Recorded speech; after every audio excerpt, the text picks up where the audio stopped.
Hi there. Good morning, good afternoon, good evening, whatever time it is. As always, happy whatever day it is. And welcome to this, the very first episode of What's Left, the show formerly known as Left Side of the Aisle.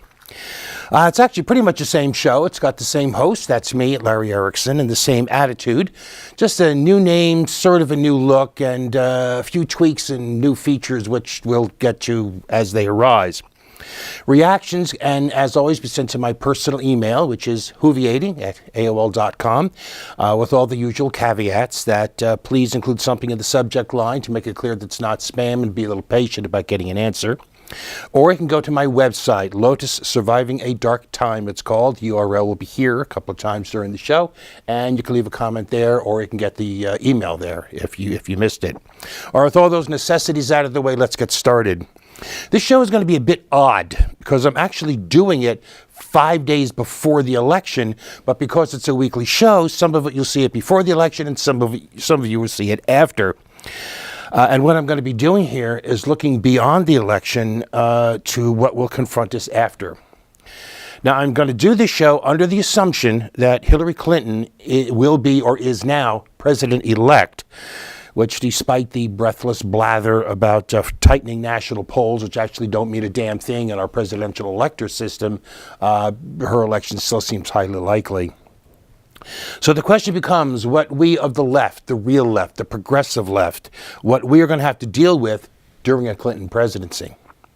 Because Hillary Clinton, bluntly, is not as progressive as she tried to paint herself during the primaries, with her sudden and convenient commitment to populism, a commitment that increased in direct proportion to the shrinkage in the polling gap between her and Bernie Sanders, and a commitment which it was clear from the beginning could not actually be trusted.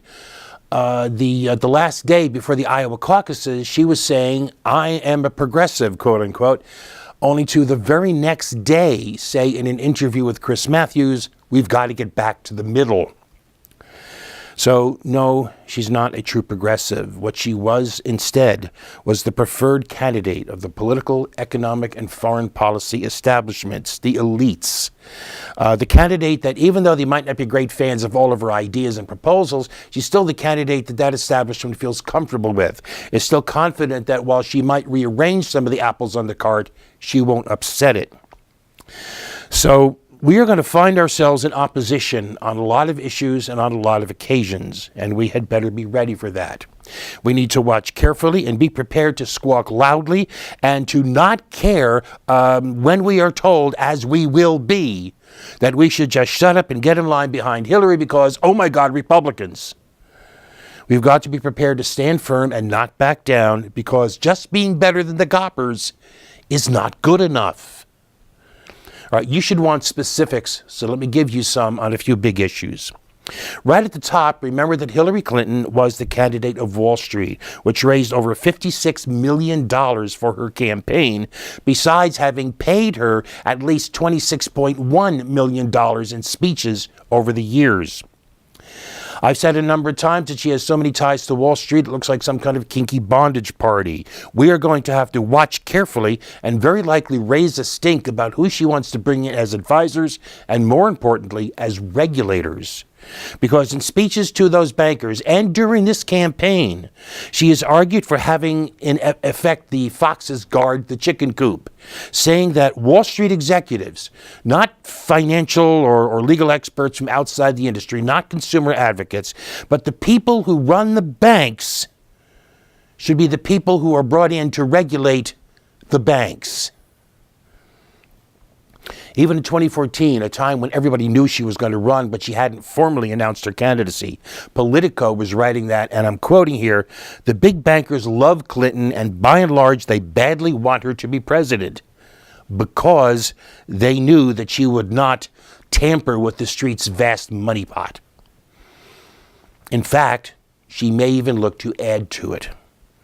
Tony James, the president of the Blackstone Group, it's a hedge fund, and he's someone whose name has been floated as a possible Hillary Clinton Treasury Secretary. He's been openly promoting a plan that would give financial firms control of hundreds of billions of dollars in retirement savings. And the word is that Clinton's top aides they're liking this idea. The plan would replace individual voluntary 401ks with a requirement that workers and employers put aside a certain percentage of payroll, but not into Social Security, into individual retirement accounts to be, in James' words, quoting, invested well in pooled plans run by professional investment managers. In other words, by outfits like Blackstone, which could make a fortune in fees.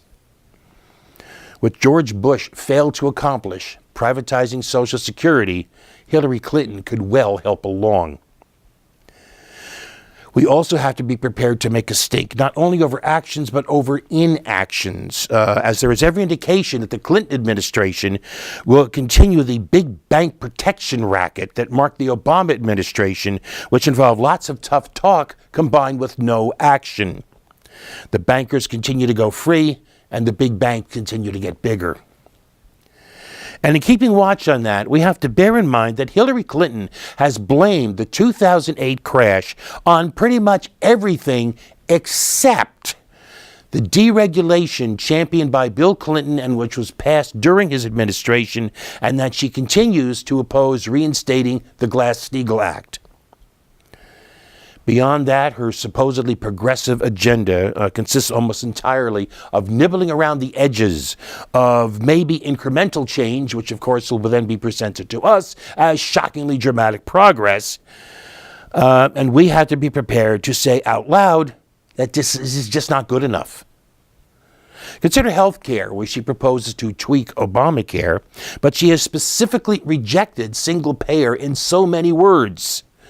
Meaning anything she would do would still have all the failings of Obamacare, that it still relies on the insurance industry. It still depends on the insurance industry. In order for this whole thing to work, the insurance industry has to think it's profitable enough for them. And at the bottom line, the whole thing remains about health insurance, not about health care. We have to take the opening offered by any attempt at any tweak to demand at least single payer and, better yet, a national health system, because the Affordable Care Act is just not good enough. On climate change, she is all over the map because despite some good rhetoric on the topic, it's policies, not fine words, which matter. And on policies, she's just not good enough. In a speech, for example, she told an energy group that she wants to defend natural gas, and referring to people pushing the slogan, keep it in the ground, it being fossil fuels, and that out of a concern for climate change, she called those people wild and said they should get a life. She finally came out against the Keystone XL pipeline after dithering about it until it was clearly unpopular, but she said she did it because it was a distraction, not because it was a bad idea. And during the primaries this year, she was forced to say that she's against fracking.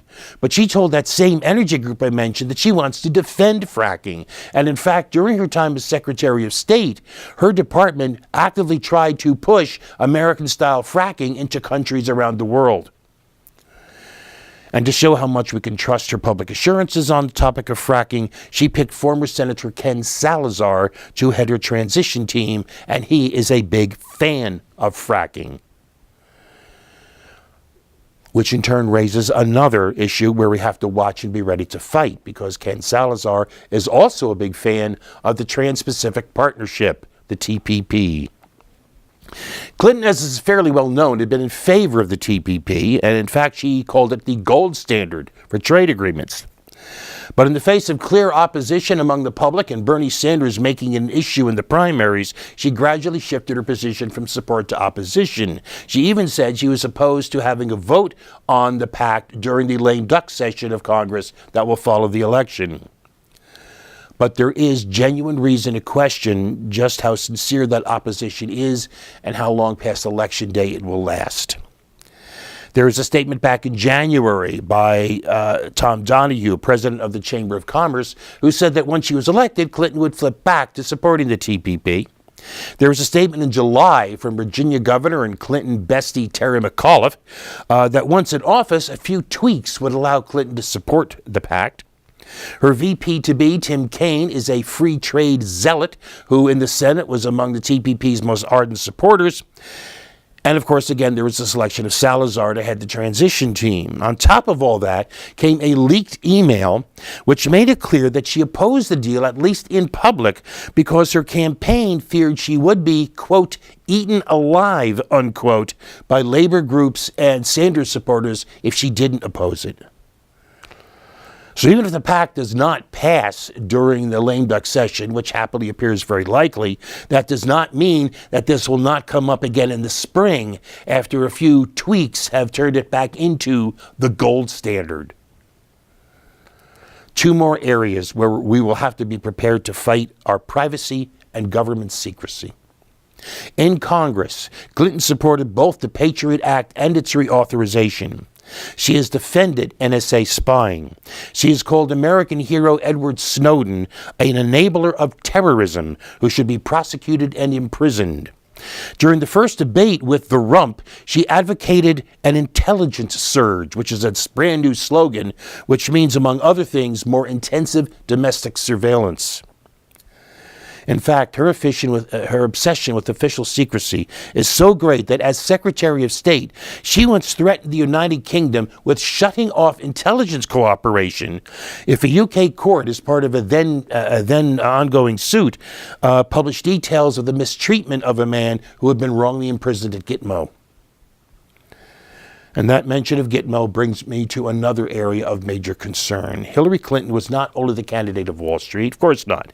She was also the candidate of the neocons, who supported her precisely because, as one put it, she is the candidate of the status quo who will resist systematic change, and she was the candidate of the war hawks. Clinton is a war hawk, far more than Obama ever was, which, considering he bombed 7 countries during his administration and has troops on the ground in 3, that is saying something. For example, by all accounts, she was the Secretary of State, the strongest voice within the White House for military intervention in Libya.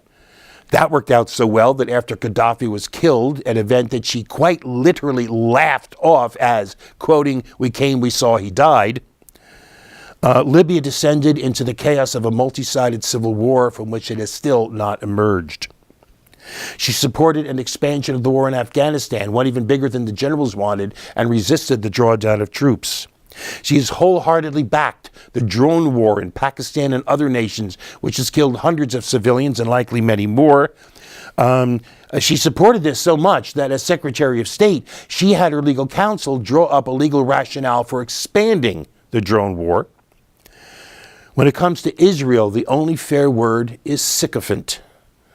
From proposing as a candidate in 2008 that the U.S. extend a nuclear umbrella over Israel, to in 2012 saying we've got to support Israel 110% here, and getting any mention of the Israeli siege of Gaza removed from a ceasefire proposal, to in 2014 declaring that, quoting, "If I were the Prime Minister of Israel, you're damn right I would expect to have security control over the West Bank." She has taken positions that would make the two-state solution, in which she claims to believe, impossible. She declared a position on Iran's nuclear program that, had it been adopted, would have undermined the agreement that was reached, and later said that her policy on Iran would be, quote, "distrust and verify," which is at least consistent. Back in 2008, during those primaries, she called Obama naive for saying he'd be willing to talk to the Iranians. And then there is Syria. She has bemoaned the fact that the U.S. is not more militarily involved in Syria. As Secretary of State, she devised a plan to arm and train moderate rebel factions to create a credible fighting force. During this primary campaign this year, she said Obama was not tough enough on Syria and called for more special ops troops to train local forces. During a primary debate this year, she called for a safe zone to be established in Syria, something that would require ground troops because there is no other way to secure such a zone. And she continues to argue for U.S.-imposed no-fly zones in Syria, despite being unable during the third debate with the Rump to say what would happen if a Russian plane violated such a no-fly zone, and despite having acknowledged in 2013 that imposing such a no-fly zone means taking out air defense systems, including in populating areas, and that in doing so, quote, "you're going to kill a lot of Syrians," unquote. Here's the bottom line of this, as reported by the Washington Post on October 20th, quoting, "In the rarefied world of the Washington foreign policy establishment, President Obama's departure from the White House and the possible return of a more conventional and hawkish Hillary Clinton is being met with quiet relief." That foreign policy establishment, which wants a more aggressive, more assertive foreign policy, which is looking for a more interventionist foreign policy, is actively looking forward to a Clinton presidency. All of which means that under President Hillary Clinton, we face the prospect, the very real prospect, of more bombings and more wars in more places, including the real possibility of a direct confrontation with Russia. Silence, here as elsewhere, is not an option. So in summing up what the next 4 years could bring, I'm reminded of something I wrote a number of years ago to a friend who asked me what would be the role of the left after the election. You can consider this a somewhat updated version of what I wrote to him. Because the role of the left after the election will be the same as it was before the election, arguing, working, and campaigning for our ideas and our ideals. The current progressive hope, in this case it was Bernie Sanders, didn't create the American left. He didn't create that movement. In fact, it created him. And the left did not cease to exist when the lights went off in the convention hall in the evening after his speech. All the things that we have talked about over the years, disarmament, healthcare, housing, environmental cleanup and protection, decent jobs under decent conditions at decent wages, an end to sexism, racism, homophobia, and all the other isms and phobias to which we're heir, an economy controlled by all for the benefit of all instead of by the few for the benefit of the few, and a society that values cooperation above competition and places public good above private greed, all of that still needs doing. And there will always be children to be educated instead of indoctrinated, communities to be cemented instead of walled off, and human rights to be protected by rigorous vigilance instead of being prescribed by rightist vigilantes. That we have not had nearly enough success in these matters over the last years has a lot more to do with us on the left than the conceptually warped, logically vapid, morally bankrupt frothings of the right. We failed to advocate our beliefs either strongly or openly or loudly, and we have tended to hitch our wagons to the harness of the current popular Democratic star, whoever that might be. We did it for 8 years with Bill Clinton. We've now done it for 8 years with Barack Obama. We must not do it for 4 or, who knows, maybe 8 years of Hillary Clinton. Silence is not an option. Acquiescence is not an answer. We have to vote, petition, and lobby, yes, but we have to do more. We have to be insistent. We have to be noisy. We have to be disrespectful. We have to fill the streets and possibly the jails. It's time we realize that when you hitch your wagon to someone else's team, you spend your time following a horse's ass. And it's time here for a break.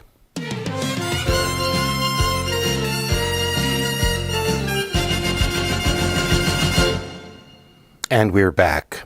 For the rest of the show, what with the new name and the other changes, some of which are still coming, this seemed an appropriate time to reintroduce myself, or for some to introduce myself, so that what I say here can be put in a broader context of ethical, moral, and political convictions.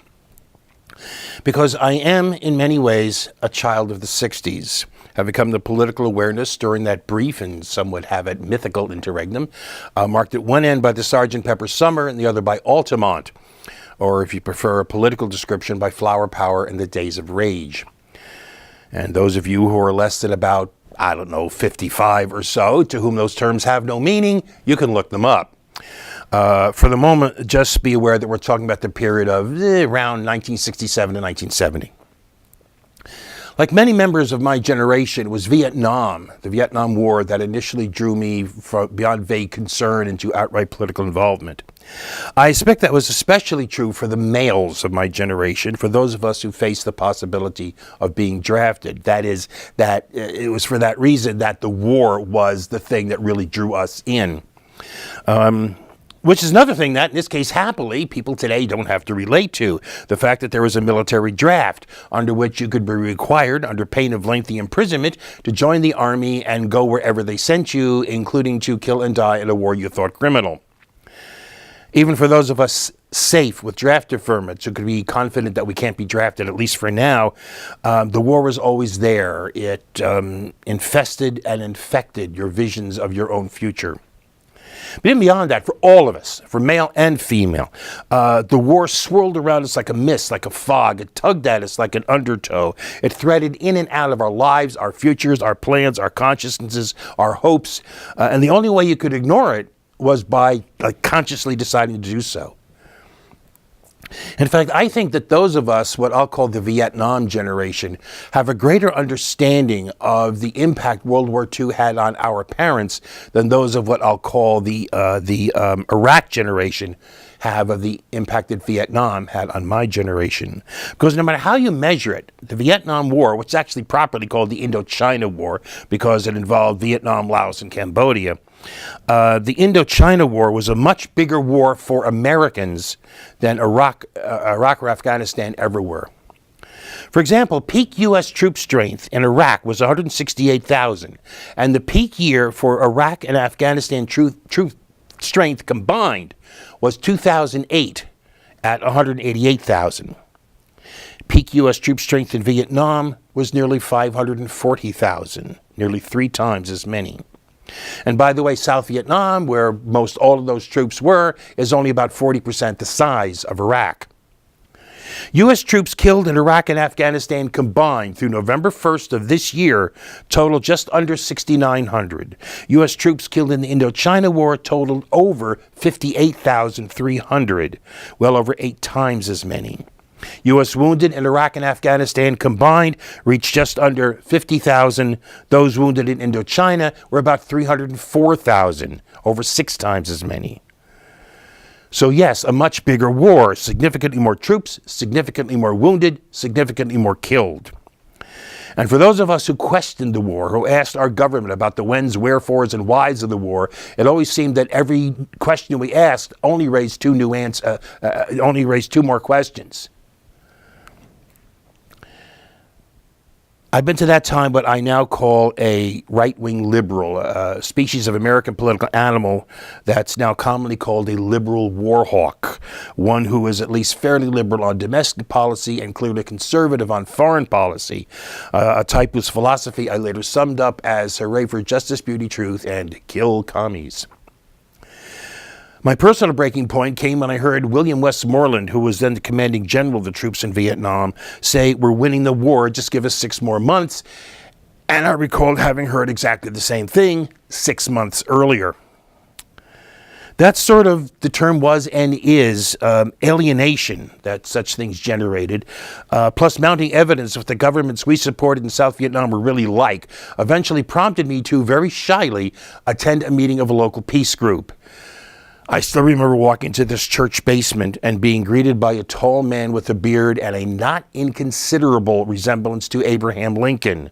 In fact, he later added a mustache because he was tired of the Lincoln jokes. Okay, it's over now. I'm not going to inflict my autobiography on you. The point is that knowing the roots of my involvement in the movement may help to explain to some degree where I've wound up. I'm an aging hippie. I'm also an educator and a political activist. The terms alter presentation depending upon circumstances and my mood of the moment. I'm also a democratic socialist green with an anarchist bent, a civil liberties absolutist who has, by both logical conclusion and moral compulsion, a commitment to active nonviolence, both as political tactic and way of life. The only isms I wholeheartedly endorse are skepticism and eclecticism. I've also flippantly described myself at times as a socialist, anarchist, communalist, capitalist, eclecticist, iconoclast, and when people's eyes start to glaze over, I give the quick explanation, and then I'm a capitalist, and I believe like in the mom and pop store, the small business, the local factory, a communalist, and I believe that cooperative ventures are better than competitive ones, a socialist, and I believe that beyond a certain point, profit-making ventures can't be trusted to be responsible to the communities where they operate, and at that point, the community has the right to step in and start making decisions. I'm an anarchist, and I believe in doing that with as little government as possible. And I'm an eclecticist, and I believe that you can put this all together into a reasonable, coherent political philosophy, and an iconoclast in that, well, you know the Yi Jing that says the only thing that doesn't change is the fact that everything else changes? My version is the only ultimate answer is there no other ultimate answer. And that if we ever did build a society along the lines that I envision, first thing I'd try to do is figure out what's wrong with that and how that could be better. And during the show, I'm guided by 4 editorial principles. To thine own self be true, which I'm sure you know is from Shakespeare. The U.S. isn't the worst, but it is the biggest. That's from Joan Baez. Sometimes a bit of humor contains more inner truth than the most serious seriousness, which is a quote from a chess grandmaster who was named Aaron Nimzovich. And no one but no one, no matter their status as left or right, liberal or conservative, can be for that reason alone exempt from either criticism or praise. And that comes from me. So the answer to the ultimate question of why I do this show is that I've always believed that in any political movement, everyone has some skill that they can contribute. Everyone has some skill that they can use to help advance the cause. Now, if you created a list of those skills, my inadequacies on that list would be extremely long. But I do have some skill with words, with writing, talking, giving speeches, and like that. So this ultimately is just another way I think I can be of use, another way to advance the idea of justice, another attempt to maintain the hope that's the only thing that keeps us going. It is, if you will, a candle in the rain. I have been helped so much over these past years by several people without who this simply would not have happened. And even if it did, it would not have gone along as long as it has and hopefully will. So I wanted to say thank you to certain people. First to Donna, just for being Donna. She's my strength, my source, my reason to get up each day. To Matt Willett, who's since gone on to bigger and better things, but designed the original graphics for the show. I also wanted to say thanks to other folks here, to Dylan, to Chris, and perhaps especially to Ivana, because she once said that she liked working the camera for the show because she always learned something, which is about the biggest compliment anybody could pay me. Then there was Will, video editor extraordinaire of Song and Fable. And finally, Rich, the executive director of the station and the all-around go-to guy here, who was willing to take a chance on me. When I first approached him about doing a weekly show of political commentary, one I flippantly described as a lefty Glenn Beck minus the chalkboard and paranoia, he, I could tell, wasn't too sure that this wasn't going to peter out after a few weeks. But he took the chance to let me do it my way. And I hope in the time since, 4.5 years since, he's been given enough cause to be happy with the decision. Let me finish up by thanking those of you who watched the show and those of you who have commented on it. Thank you for taking the time, and I look forward to more comments, and I hope to continue to make a show worth watching. We will see you next week. In the meantime, as always, you have the best week you possibly can, and peace.